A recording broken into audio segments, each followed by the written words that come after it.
Të nderuar gazetar, të dashur qytetar, Komisionere Kos, mirë se erdhët në Prishtinë në vizitën tuaj të parë në Kosovë që nga marrja e mandatit. Me Komisionerën Kos patëm një takim të produktiv dhe drejt për drejt dhe më lejoni që të ndaj me ju temat dhe mesazhet kryesore. Me Komisionerën Kos kemi ndarë progresin që ka bërë Kosova në vitet e fundit në avancimin e demokracisë dhe të rritjes ekonomike, si dhe në kapitujt e antarësimit. Në 6 vitet e fundit kemi avancuar 28 vende në indeksin e perceptimit korrupsionit, ndërkohë që këtë vit avancuam 15 pozita në indeksin e lirisë së medjave. Jemi të tretët në mesin e 15 shteteve të Evropës juglindore dhe të dytët në mesin e 6 vendeve të Ballkanit Perëndimor për avancim të sundimin e ligjit. Ekonomia jon ka shënuar rritje vazhdimisht dhe është stabile në progres me ngritje prej 4% të brutoproduktit vendor. Ndajmë vlerat përbashkëta me Bashkimin Evropian dhe jemi plotësisht të rreshtuar me politikën e jashtme dhe të sigurisë së BE-s. E kemi dënuar agresionin rus në Ukrainë në termat më të ashpër, kemi ofruar mbështetje ushtarake dhe humanitare për Ukrainën, kemi ofruar strehim për gazetarët Ukrainas dhe jemi bashkuar të gjitha sanksioneve kundër Federatës Ruse. Kemi ratifikuar marrëveshjet e planit të rritjes, e miratuam edhe vendimin për sistemin e zbatimit, dhe me 16 prill filluam të marrim parafinancimin në vlerë prej 61.8 milion euro. 6 hapa reformave janë konfirmuar nga Komisioni Evropian dhe presim hapa të mëtejshëm deri në afatin e qershorit.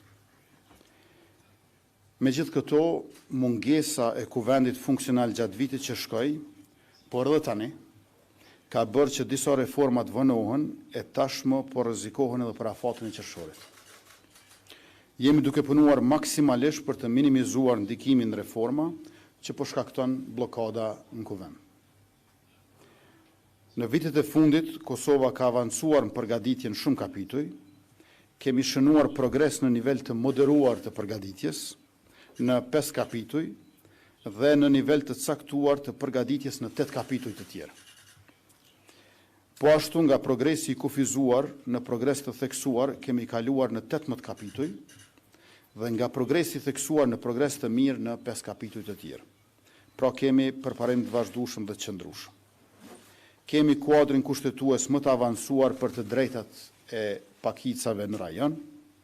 Raporti i Këshillit të Evropës për vlerësimin e aplikimit ton për antarësim thekson se kuadri ligjor i Kosovës në rastin e kushtetutës shkon edhe përtej standardeve ndërkombëtare. Kemi marrëdhënie kontraktuale me Bashkimin Evropian, gëzojmë liberalizimin e vizave që nga 1 janari 2024, jemi pjesë e tregut të përbashkët rajonal dhe planit të rritjes për Ballkanin Perëndimor, si dhe jemi pjesë e instrumenteve të parantarësimit të Bashkimit Evropian, për çfarë e falenderova Komisionerën Kos. Me Komisionerën Marta Kos kemi ngritur edhe çështjen e statusit kandidat dhe të hapjes së negociatave. Janë bërë mbi 40 muaj që kur kemi aplikuar dhe momenti i ripërtrir i zgjerimit nga ana e Bashkimit Evropian duhet të rezultojë me avancimin e merituar të Kosovës. Mbështetja publike për Bashkimin Evropian për antarësimin në BE qëndron vazhdimisht rreth 90% në vendin tonë dhe është ndër më të lartat nga të gjitha vendet kandidate. Jemi të vetëdijshëm për sfidat që ekzistojnë, por kërkohet unitet në angazhim. Gjetja unitetit brenda Bashkimit Evropian për të marrë vendime karshi Kosovës është detyrë e përbashkët. Sigurisht që ne po punojmë me shtetet anëtare, por kërkohet që edhe institucionet e Bashkimit Evropian të shtyjnë këtë unitet përpara. Zgjerimi është mjeti më i suksesshëm i politikës së jashtme të Bashkimit Evropian. Vakumi që lën Bashkimi Evropian po synohet që të mbushet nga akter të tjerë dashakçi, të cilët i minojnë vlerat e Bashkimit Evropian dhe rrezikojnë sigurinë tonë të përbashkët. Prandaj është përgjegjësia e gjithë neve që Kosova të avancojë në procesin e integrimit. Biseduam edhe për bashkëpunimin rajonal. Çelësi kryesor për bashkëpunim të suksesshëm rajonal është fqinjësia e mirë evropiane. Kosova ka përjetuar 2 sulme terroriste në 3 vitet e fundit, në Banjsk me 24 shtator 2023 dhe në kanalin Iber-Lepens në infrastrukturë kritike me 29 nëntor 2024, që të dyja këto të dirigjuara e financuara nga fqinji ynë verior. Llogaridhënia për këtë sulm është thelbësore, pasi pa llogaridhënie rreziku ndaj sigurisë sonë mbetet i lartë. E kemi një fqinj agresor agresiv që të sulmon në vend se të bashkëpunoj. Kjo është sfidë sa për sigurinë, po aq edhe për bashkëpunimin rajonal. Megjithatë, ne jemi proaktiv dhe kemi kontribuar në integrimin ekonomik të rajonit, në CEFTA, në përfaqësimin tonë direkt për herë të parë, e kryesuam me sukses, ndërkohë që edhe kaluam të gjitha protokollet e mbetura në kuvend. Kemi 5 marrëveshje që kemi nënshkruar në proces Berlinit, i cili tashmë është i lidhur ngushtë me tregun e përbashkët rajonal. Ato marrëveshje duhen zbatuar. Bosnia dhe Hercegovina, siç e dini, ende nuk ka hequr vizat për Kosovën, ndërkohë që Serbia po mban të bllokuar marrëveshjen për njohjen e diplomave, e cila është në përputhje të plotë me standardet dhe me direktivat e Bashkimit Evropian. Pak ditë më parë festuam 9 majin, ditën e Evropës. Bashkimi Evropian është projekti paqes dhe i prosperitetit. Është më i madhi e më i suksesshëm projekt i këtillë në Evropë që nga lufta e dytë botërore, dhe Kosova ka përfituar nga Bashkimi Evropian, për çfarë ne jemi thellësisht mirënjohës. Ne jemi gjithashtu falënderues për mbështetjen e Bashkimit Evropian, të cilin e kemi partner strategjik dhe njëherë është donatorin më të madh. Që nga viti 1999, kur u çliruam, Bashkimi Evropian ka investuar në Kosovë mbi 3.7 miliard euro. Kemi bërë progres në shtylla themelore dhe kjo jemi të bindur që meriton të njihet nga Bashkimi Evropian në kontekst të zgjerimit. Nuk po kërkojmë as rrugë të shkurtra, as derë të pasme, vetëm proces meritor. Ju faleminderit.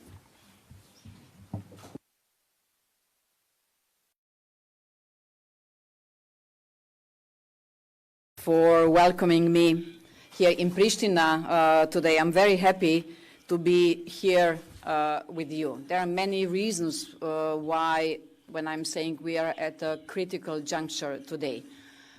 One is you are before the elections. The second one is also that when we have been speaking about the enlargement process today from the bigger picture. What we are experiencing today in the enlargement process is the advancement, and for the first time after the last enlargement in 2013 in Croatia, there are real prospects that we will in the next years get new member states. And this process of accession has been pushed forward also because of the security angle. And when we have been discussing the role of Kosovo in this, there cannot be no security in Europe without Kosovo. Kosovo is an integral part of a bigger picture why enlargement today is much, much more than just the enlargement. It is taking care about the security in Europe, we all together, through regional cooperation you have mentioned, and of course also through the integration in the European Union. So one of the biggest tasks is taking care of much stronger integration of Kosovo in the European Union. My very clear call on this trip is also to ask all political actors here to find a way to bring stability back to the public administration in Kosovo. It will be good that you get the stable institutional functioning, and as we see it in Brussels, 2026 can be the year Kosovo finds EU opportunities once again, and I have a promise to Mr. Kurti, then once you will have all the institutions after the elections, I will come back. And then we will discuss many topics important for Kosovo, but also important for the European Union. It is important that once your new assembly is formed, political leaders in Kosovo come together and succeed in forming all government institutions and electing a new president in the spirit of compromise, and to end this long period of institutional deadlock. There is a credible European perspective of Kosovo. We in the European Union, and me personally especially, are eager to intensify the level of work with you again. That's why these institutions being in place, fully fledged, is so important. And as we have seen, the people of Kosovo want to stay on the path of European integration. The Eurobarometer study, which came out last week, shows that 88% of people in Kosovo said they are optimistic about the future of the EU, and this is overwhelming support, and I thank you in the name of the European Commission to the citizens, to the people of Kosovo, to stay firm on the European path. This is not only important for your country, this is important for the whole European Union. Thank you for this. But many important reforms have been stagnating because of renewed elections, and Kosovo needs to urgently catch up on EU-related priorities. For this, Kosovo needs stable institutions and effective governance. The inclusive conduct of the local elections in autumn last year, congratulations, and the orderly handover of local governance in the North municipalities allowed us to lift the EU measures vis-à-vis Kosovo. When Kosovo delivers, EU delivers too. Accordingly, the Commission is releasing a total of 425 million euro in pre-accession funding, and we are engaging with our Kosovo counterparts, with the government, to discuss pending reforms and how to accelerate the work on EU-related files.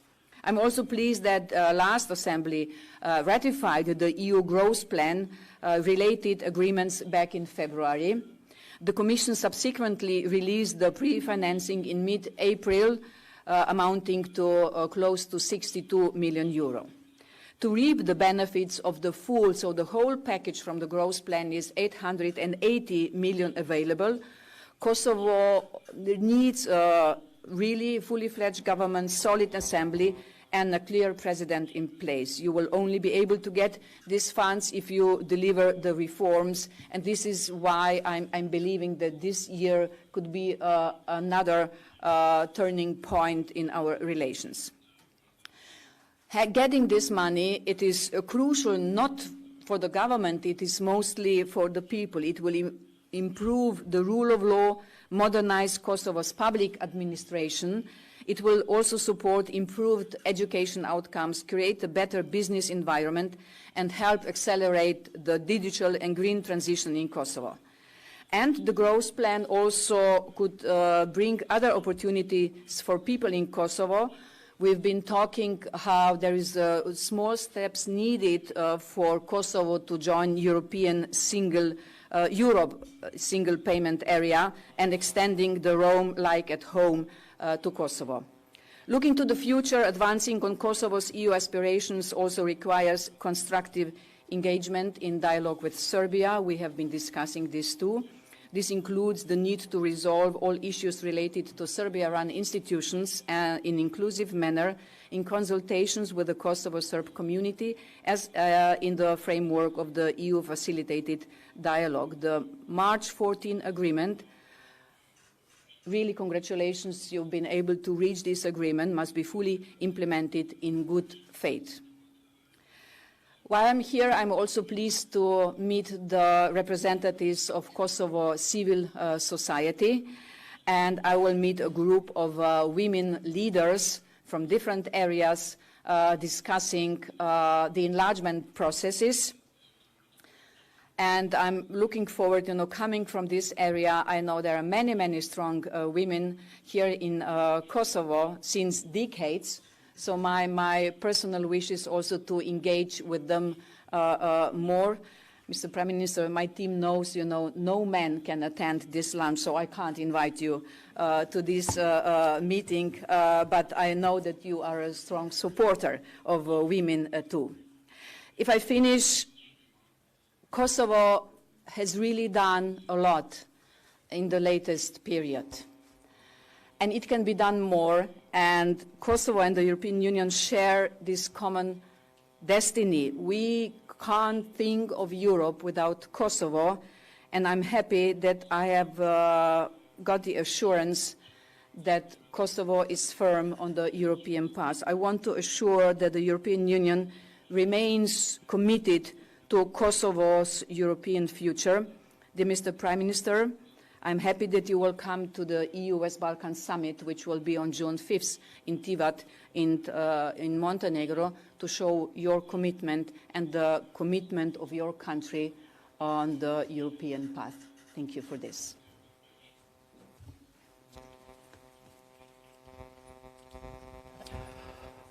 Thank you, Besnik Tahiri, Klan Kosova. Madam Commissioner, I have two questions for you. The first one is, can you explain to us the really perspective of Kosovo to become a member of European Union? Is this perspective bleak or is more prosperous? Because you are mentioning some years about Albania and Montenegro becoming EU members like 2030, but how about Kosovo, maybe 2040 or less than that? And the second question is the European Union going to condition Serbia with its path to the EU with a judiciary process for the people who conducted the attack in Banjska? Or you're going to ask them maybe to extradite the main persons who did that in Kosovo? Thank you. Regarding first question, of course, there is a place for Kosovo in the European Union. In the accession process, we usually don't work with dates, but also the advancement and the way is important. The more successful Kosovo will be in delivering the reforms, the more successful Kosovo will be in the Pristina-Belgrade dialogue, the highest are the chances that we will be able to start the negotiations, the real negotiations. So this is political part. Outside of the political scope, it is also important to engage with the member states. As you know, the accession process, one part is technical negotiations, the other part has to do with the political dynamic in the member states. And my call to action to every candidate country is also to engage with the member states, and then this can happen. So I can't give you the year, but I'm 100% sure, and I will work tirelessly on the goal of bringing Kosovo closer and closer to the European Union. Regarding Serbia and the commitments they have been done in the past, this is a very important part of the Serbian way into the European Union. This is the commitment, Banjska commitment, from the non-paper from November 2024, and of course we expect that this will be implemented.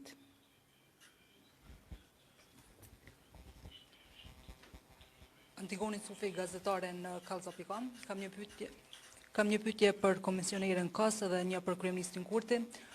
Komisionere, nëse Kosova nuk arrin me I miratu reforma deri më 30 qershor 2026, a ka mundësi me u negociu mas andaj? Më parasysh që Kosova është në proces zgjedhor, gjasat janë që kuvendi mos me u formu deri më 30 qershor, a ka gjasa me u negociu për këtë çështje? Ndërsa pyetja për kryeministrin është, kryeministër, para takimit të SH-nës së ministrave të jashtëm në Bruksel, shefja e diplomacisë evropiane Kaja Kallas tha se është dakorduar për një takim të nivelit të lartë për dialogun Kosovë-Serbi, tha se është dakorduar nga dy palët, edhe nga Kosova dhe nga Serbia, por është shtyr nga procesi zgjedhor. A jeni dakorduar që të shkoni në një takim për dialogun, duke marrë parasysh që vazhdimisht keni thënë që janë 3 parakushte për me rifillu dialogun. Faleminderit. Regarding the first question, so this growth plan is based on a special financial instruments with the clear rules. And the rules are, if your country, Kosovo, is delivering the reforms, you can get the payments. I'm very happy that during those elections and interim elections time, your Parliament has been able to ratify 2 important agreements which have given us the possibility to do the prepayments of more than 60 million. Now we are in the preparation to pay the first disbursement. Unluckily, the instrument ends with the present budget of the European Union at the end of 27. So the only way that Kosovo will be able to get the money is delivering on the reforms. But we also have a grace period, and soon the first grace periods will be over. So also my call to action today has been not just to the Prime Minister Kurti, but also to the chief negotiator or leader of the growth plan. Please do whatever it is possible. It would be a pity that the citizens of Kosovo could not enjoy the fruits of those payments. Së pari, ato 3 masat për mirëbesim që I kemi prezentuar ne, qëndrojnë për shkak se ende nuk është plotësuar asnjëra.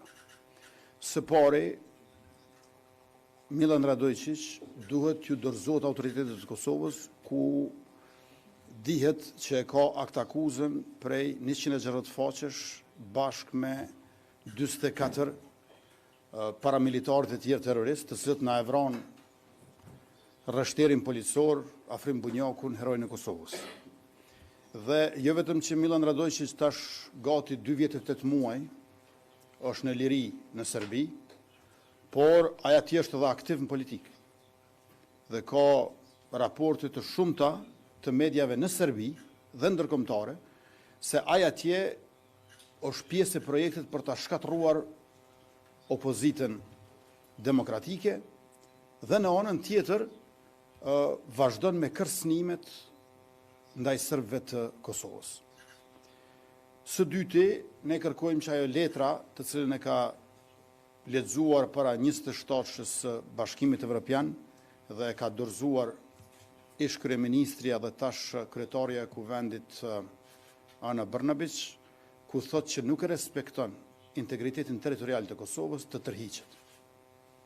Nuk mund të kemi normalizim të marrëdhënieve nëse shkelet marrëveshja bazike që e kemi bërë ndonë se nuk e kanë nënshkruar, dhe nëse I thua fqinjit tënë që s'ta respektoj integritetin territorial. Dhe e treta, mos harroni që Qeveria e Republikës Kosovës ka qenë aktive, kreative dhe konstruktive në dialogun e Brukselit, me qëra ne vazhdimisht kemi shkuar me propozime. Nëse mbani mend, prej vitit 2021, unë Bruksel shkoj me propozime. Dhe në fund e arritëm një marrëveshje në shkurtin dhe marsin e vitit 2023, së pari në Bruksel e pastaj edhe aneksin e zbatimit në Ohër, dhe unë vazhdoj të insistoj që ajo du të nënshkruhet. Sepse nënshkrimi I marrëveshjes nga liderët paraqet edhe kredibilitet të besueshmërisë së procesit, por edhe besueshmëri midis palëve. Prandaj këto 3 masa të mirëbesimit për të vazhduar dialogu, ndërkohë që ne kemi edhe marrëveshje, qëndrojnë edhe më tutje. Dhe kemi një asimetri të theksuar, do thosha, në njërën anë e keni Republikën e Kosovës, e cila me buxhetin për vitin 2026 ju kanë ndarë komunave me shumicë serbe, shuma të konsiderueshme, të cilat janë më të larta se sa mesatarja e komunave të përgjithshme në Kosovë, dhe kjo vjen nga arkitektura e kushtetueshmërisë sonë që është bërë nga ish presidenti finlandez Marti Ahtisaari si emisar special I Kombeve të Bashkuara, dhe buxheti shtetëror vjetor për komuna, për kokë banori, mesatarisht në Kosovë, është 556 euro. ndërkaq për komunat me shumicë serbe është 1.149 euro, pra 2 fish. Vetëm shikojeni kontrastin me sjelljen e Serbisë ndaj Preshevës, Medvegjës dhe Bujanovcit, ku bën pasivizimin e adresave dhe nuk na lejon neve t'ju japim mjete për tekste shkollore, bursa studentëve e mbështetje fermerëve. Ose tjetra, nga viti 2023, 568 diploma janë lëshuar nga Universiteti në Mitrovicën Veriore, të cilat janë verifikuar nga ne, nuk janë legalizuar, janë verifikuar në mënyrë që ata studentë që diplomojnë atje të mos ngelen jashtë tregut punës në Kosovë. Gjithsej, nga viti 2016 deri në vitin 2021 kanë qenë 1752 verifikime të tilla. Dhe ju e dini që diplomat nga Kosova nuk njihen në Preshevë, Medvegjë dhe Bujanovc, gjë që kontribon në dëbimin e tyre prej këtyre komunave në jug të fësinjit tonë verior. Pastaj, sa i përket rekrutimit të kadetëve policor. Në 3 vitet e fundit, 11% të kadetëve të rinj policor janë të komuniteteve jo shumicë. Prej tyre rreth 200 serb të rinj. Ndërkohë, në konkursin e fundit në Serbi, prej 30 kadetëve policor, asnjë shqiptar. Pra, kemi asimetri të theksuara dhe besojmë që kjo duhet të ndryshohet. Dhe e fundit, por jo për ngarëtësia si shtuhet, Kolegji Ndërkombëtar i Biznesit në Mitrovic, 25% studentëve të vet i ka nga komunitetet jo shumicë, e shumica e tyre janë serbë. Pra, ne jemi për të drejtët e pakicave, ne jemi për të drejtët e njerëzit, sepse këto janë thelbësore për demokracinë, por në anën tjetër kërkojmë edhe mbështetjen e Bashkimit Evropian që të drejtët e pakicave dhe drejtët e njerëzit edhe në Serbi të respektohen në mënyrë që të kemi parafërsisht një lloj simetrie në të dy anët. Por sa i përket dialogut që organizohet nga Brukseli, edhe njerë po e theksoj, ne kemi qenë dhe do të jemi aktiv, kreativ dhe konstruktiv, por presim që këto 3 masa të mirëbesimit të zbatohen para se të konstituohen institucionet e legjislaturës së 11 që del nga zgjedhjet e 7 qershorit.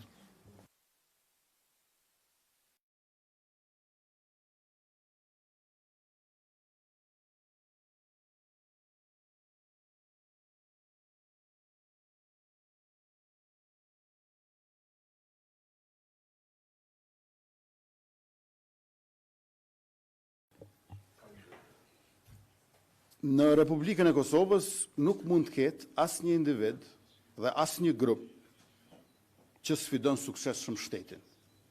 E shteti është tërësia e ligjeve.